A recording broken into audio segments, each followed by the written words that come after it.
My daughter was a jinx. The first word she ever spoke, as a toddler, was die. No one took it seriously at the time, but the very next day, her grandpa was hit by a truck and killed. When my daughter started kindergarten, her second sentence was, "The snow by the door is red." Her grandma went downstairs for a walk and was instantly killed by a flower pot falling from an upstairs window, staining the white snow crimson. My husband was distraught. He wanted to get rid of our daughter. My daughter then uttered her third sentence, "Daddy, watch out for cars." My husband was terrified, not daring to step out of the house, but he tripped on a toy car in the living room, suffered a brain hemorrhage, and died on the spot. I cried, begging my daughter to shut up, to stop cursing her own family, but her expression remained cold, devoid of any remorse. "Mommy, don't go near fire." I completely broke down. On Christmas Eve, I climbed onto the rooftop. I didn't want to burn to death, so I chose my own way to die. But as I jumped, someone below was setting off fireworks. The brilliant fireworks exploded, hitting me, and I plummeted to my death amidst the shocked screams of onlookers. My daughter stood on the rooftop, watching me, her face utterly expressionless. Even in death, I couldn't understand why the daughter I had cared for so meticulously would curse our entire family. When I opened my eyes again, I was back to the day my daughter first learned to speak.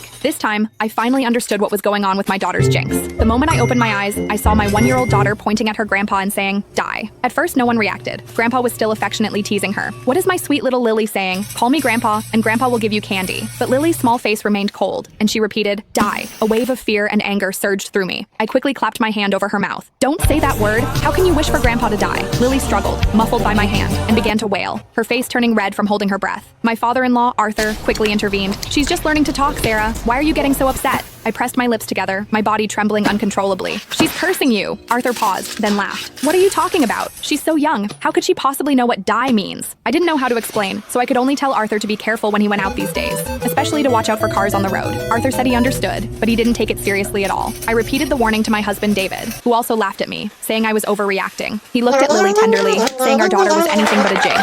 He even tried to comfort me. "Sarah, are you having postpartum anxiety? Maybe you should take a break and let my parents take care of Lily for a while." A sudden chill ran through me. I immediately shook my head. No, absolutely not. What if Lily cursed someone else when I wasn't around? But a sliver of hope remained in my mind. What if the previous incidents were just accidents? I hadn't let Arthur leave the house for days, and I'd even put away all the toy cars. I was terrified of a repeat of what happened to David in my previous memory. After a few days at home, Arthur got bored. "I'm just going for a walk in the garden downstairs. Don't you worry about it." I warned him repeatedly not to go anywhere near cars, but Arthur still had an accident. He missed a step while going down the stairs, tumbling all the way down. His head landed precisely on a protruding nail. Arthur died on the spot. When the ambulance arrived, they immediately called the funeral home. My mother-in-law, Martha, knelt beside Arthur, sobbing uncontrollably. How could this happen? But her usually kind husband was gone forever, unable to hear her cries. David rushed back from work, his eyes immediately red with tears. Yet, he calmly contacted relatives and friends, preparing Arthur's funeral. I held my innocent daughter, overwhelmed by guilt and self-blame. But Lily remained perfectly innocent, as if nothing had happened. I pinched her cheek, making her look at me. "Lily, tell Mommy, why did you say that word? Why did you have to curse Grandpa?" But my daughter couldn't answer. She cried even harder.